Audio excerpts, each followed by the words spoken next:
Les vraies voix Sud Radio. Le coup de gueule de Philippe David.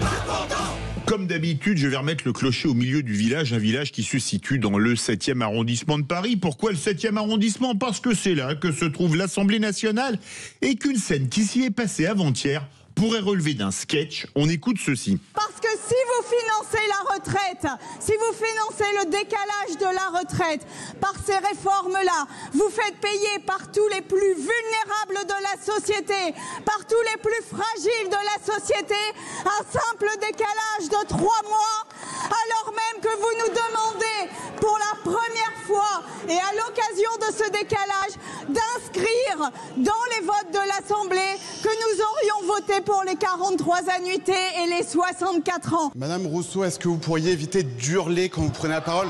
Vous nous cassez les oreilles. Ou à défaut, est-ce que vous pourriez baisser le micro? Ça, c'est pas acceptable. Je vous rappelle à l'ordre immédiatement. Et votre appel au règlement est terminé. Vous avez un rappel à l'ordre. Et je vous indique d'ailleurs que sur 2 précédentes interventions, à nouveau qui visaient Madame Rousseau, j'ai prononcé, pas plus tard qu'il y a quelques minutes, 2 rappels à l'ordre également. Je ne tolérerai aucune attaque sexiste dans cet hémicycle. C'est fini. C'est fini. Vous avez entendu la députée écologiste Sandrine Rousseau, le député UDR Géraud Vernier et la présidente de l'Assemblée nationale Yaël Braun-Pivet. Une présidente de l'Assemblée nationale qui sanctionne le député UDR pour propos sexistes alors qu'il a juste demandé à Sandrine Rousseau de baisser le son de quelques décibels. Mais où est le sexisme là-dedans? Est-il interdit de faire la moindre remarque à une parlementaire du sexe opposé quand on est un homme? D'ailleurs, au nom de l'égalité homme-femme, cela doit marcher dans les 2 sens.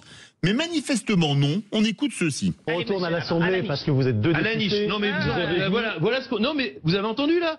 Mais vous à la niche, elle a dit à la niche. Oui, j'ai alors dit à la moi niche. j'aurais dit à la niche.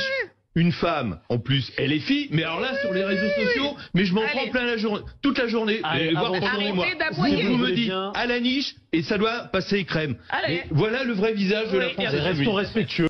Vous venez d'entendre la députée LFI Danielle Obono s'adressant au député RN Philippe Ballard par ces mots: à la niche, arrêtez d'aboyer, propos tenus sur un plateau de BFM TV. Alors, ce n'était pas dans l'hémicycle, mais ces propos sont-ils sexistes? On peut poser la question. Il me semble en tout cas infiniment plus grave, car ils assimilent un adversaire politique à un animal, ce qui ne devrait jamais arriver dans le débat démocratique. Pourtant, aucune réaction de la présidente de l'Assemblée nationale, nonobstant le fait que cela se soit passé entre 2 membres de son Assemblée. Mais le plus drôle dans cette affaire est qu'un tweet de Yaël Braun-Pivet est ressorti, un tweet en réponse à un visuel montrant Sandrine Rousseau présentant le programme du nouveau Front populaire langage des signes, tweet dont le texte était, je cite, « Si jamais vous revenez dans l'hémicycle et que vous pouvez chuchoter comme ça au lieu de hurler comme avant, ce serait top. » Conclusion, Sandrine Rousseau hurle bien dans l'hémicycle, mais on peut l'écrire si on est une femme, mais pas le dire si on est un homme. À moins que la présidente de l'Assemblée nationale soit d'une totale mauvaise foi, ne dit-on pas qu'il n'y a pas pire sourd que celui qui ne veut pas entendre, même si quelqu'un hurle à proximité?